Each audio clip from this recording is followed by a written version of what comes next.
আসসালামু আলাইকুম। অষ্টম শ্রেণীর সুপ্রিয় শিক্ষার্থীবৃন্দ, আশা করছি তোমরা সকলে ভালো আছো। 10 তারিখ তোমাদের পরীক্ষা হবে ইসলাম শিক্ষা পরীক্ষার জন্য তোমাদের কিছু নমুনা উত্তর এখানে দেওয়া হলো। দেখো, তোমরা এখনো প্রশ্ন পাবা কিনা তার কোনো নিশ্চয়তা নেই। প্রশ্নের জন্য তোমরা বসে থাকতে পারবে না, তোমাদের প্রস্তুতি ভালো করে নিতে হবে। তার জন্য কিছু নমুনা প্রশ্ন যেগুলো পরীক্ষায় আসার মতো ওই ধরনের প্রশ্ন। কাজ 1, দলীয় কাজ। রসুলগণের প্রতি ঈমান এবং খাতমে নবুয়ত সম্পর্কে 5টি করে প্রশ্নের কুইজ প্রতিযোগিতা। এটা হলো যে এক ধরনের কুইজ। সমাধান দেখো, নিচে কুইজ প্রশ্নটির একটি নমুনা উত্তর দেওয়া হলো। এখানে পলাশ দলের প্রশ্ন এবং জবা দলের প্রশ্ন, তোমাদেরকে দলে বিভক্ত করা হবে এবং কুইজ প্রশ্ন করা হবে। 1 নাম্বার, রিসালাত শব্দের শাব্দিক অর্থ কী? রিসালাত শব্দের শাব্দিক অর্থ চিঠি, বার্তা, সংবাদ ইত্যাদি। 2 নাম্বার, মানব জাতির মধ্যে সর্বশ্রেষ্ঠ মানুষ কারা? নবী ও রাসূলগণ হলো মানব জাতির মধ্যে সর্বশ্রেষ্ঠ মানুষ। 3 নাম্বার, হযরত ইব্রাহিম আলাইহিস সালামকে আল্লাহ তাআলা কি বলে আখ্যায়িত করেছেন? খলিল বা বন্ধু। 4 নাম্বার, জগৎ সমূহের জন্য রহমত হিসেবে আল্লাহ তাআলা কাকে প্রেরণ করেছেন? হযরত মুহাম্মদ সাল্লাল্লাহু আলাইহি সাল্লামকে। 5 নাম্বার দেখো, আল কুরআনে কতজন নবী রাসূলের কথা এসেছেন? আল কুরআনে 25 জন নবী রাসূলের কথা এসেছেন। জবা দলের প্রশ্ন, পলাশ দলের প্রশ্ন উত্তরে একটি নমুনা বিষয় খাতেমে নবুয়ত। খাতেমে নবুয়তের উপর তোমাদের একটি কুইজ প্রশ্ন। 1 নাম্বার দেখো, খাতমুন শব্দের অর্থ কি? শেষ বা সমাপ্তি। 2 নাম্বার, নবুয়তের সিলমোহর বলতে কি বোঝায়? নবুয়তের দায়িত্বের পরিসমাপ্তি। 3 নাম্বার, আমি শেষ নবী, আমার পরে আর কোনো নবী নেই। এটি কোন গ্রন্থের হাদিস? তিরমিজি শরীফের হাদিস। 4 নাম্বার দেখো, বানি ইসরাইলের নেতৃত্বে দিতেন কারা? নবীগণ। 5 নাম্বার, ইসলাম পরিপূর্ণ ও পূর্ণাঙ্গ হয়েছে কার মধ্যে? রাসূল সাল্লাল্লাহু আলাইহি সাল্লাম এর মাধ্যমে। এরপর দেখো কাজ 2 দেখো, একক কাজ। সমাজে প্রচলিত শিরক শনাক্ত করে দ্বিধাদ্বন্দ্ব বিভ্রান্ত দূর করো। সমাধান, আমাদের সমাজে প্রচলিত শিরক: 1 ভাগ্য গণনা করা, 2 মাজারে সিজদা করা, 3 রাশিচক্রে বিশ্বাস করা, 4 কবরে সিজদা করা। কাজ 3 দেখো তোমাদের দলীয় কাজ। নির্ধারিত বিষয়ে উপস্থিত বক্তৃতা প্রদান করো। সমাধান, প্রিয় উপস্থিতি। হাসর অর্থ একত্রিত হওয়া। মহান আল্লাহর হুকুমে হযরত ইসরাফিল আলাইহিস সালাম এর সিংহা ফুৎকারের মাধ্যমে সবাই পুনরায় জীবিত হয়ে হাসরের ময়দানে একত্রিত হবে। এই দিন সবাই নিজ নিজ কর্মফল পাবে, তাই এই দিনটিকে বলা হয় ইয়াউমুদ্দিন বা কর্মফল দিবস। প্রিয় সুধী, কিয়ামতের দিন পৃথিবী পরিণত হবে একটা উদ্ভিদশূন্য সমতল প্রান্তরে। মানুষের জন্য সেখানে কেবলমাত্র পা রাখার জায়গাই থাকবে। হাসরের দিনের দৈর্ঘ্য হবে আমাদের গণনায় 50,000 বছরের সমান। আর এই দিন প্রত্যেক মানুষ ভীত শঙ্কিত চোখে কবর থেকে বের হয়ে আসবে। তারা বলবে, যায় আমাদের দুর্ভাগ্য, কে আমাদেরকে নিদ্রা থেকে জাগিয়ে তুলল। কাফিররা বলবে, এটা তো কঠিন দিন। সহসাই সকল মানুষ হাসরের ময়দানে একত্রিত হয়ে যাবে।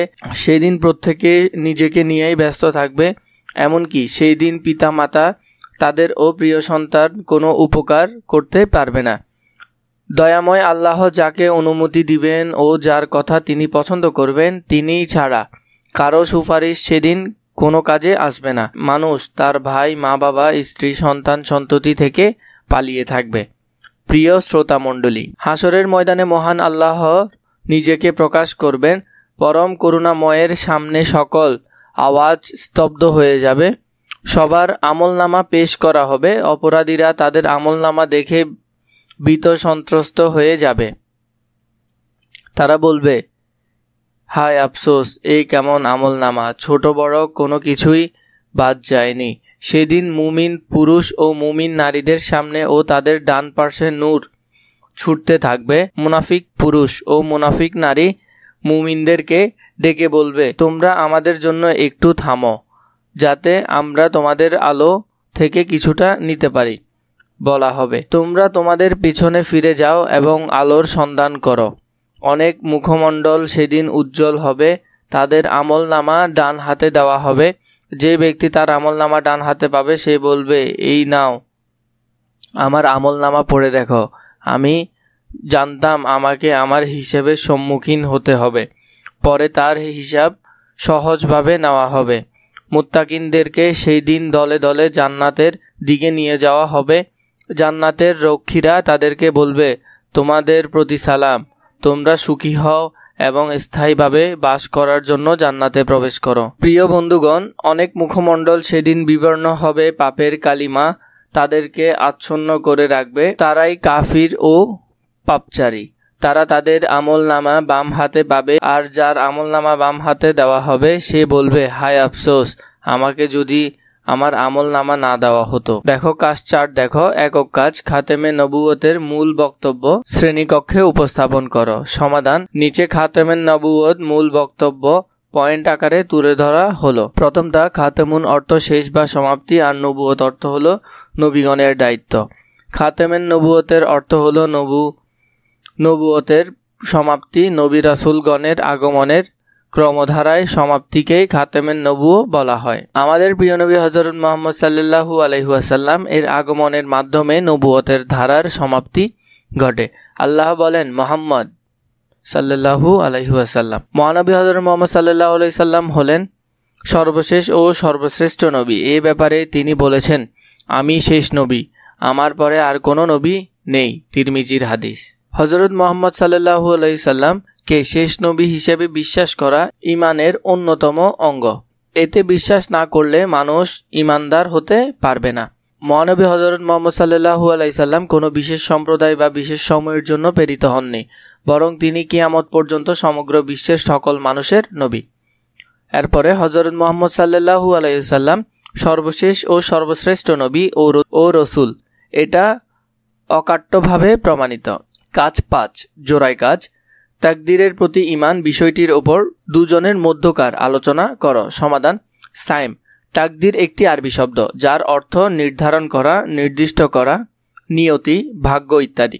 এই মহাবিশ্বে যা কিছু ঘটবে মহান আল্লাহ তার পূর্ণাঙ্গ ও প্রজ্ঞা অনুযায়ী সেই সব নির্ধারণ করে রেখেছে। আল্লাহ তাআলা প্রত্যেক বস্তুকে তাকদীর সহ সৃষ্টি করেছেন। এই মহাজগতের কোথায় কখন কি ঘটবে এবং কিভাবে ঘটবে আল্লাহ সবকিছু সৃষ্টি করার পূর্বেই তাকদীরে লিপিবদ্ধ করে রেখেছেন। মোট কথা, জগতের সবকিছুই মহান আল্লাহ কর্তৃক পূর্ব নির্ধারিত। ভালো মন্দ সবই মহান আল্লাহর পক্ষ থেকে হয়। নাইম কি বলে দেখো, এগুলো তোমরা পড়ে নিবা। তাকদীর 2 প্রকার। সাইম যা বলল, তাকদীরে লিপিবদ্ধ আছে বলেই মানুষ ভালো মন্দ ইত্যাদি কাজ করছে, বিষয়টি এমন নয়। এরপর দেখো নাইম আবার কি বলল, নাইমের গুলো পড়ে নিবা।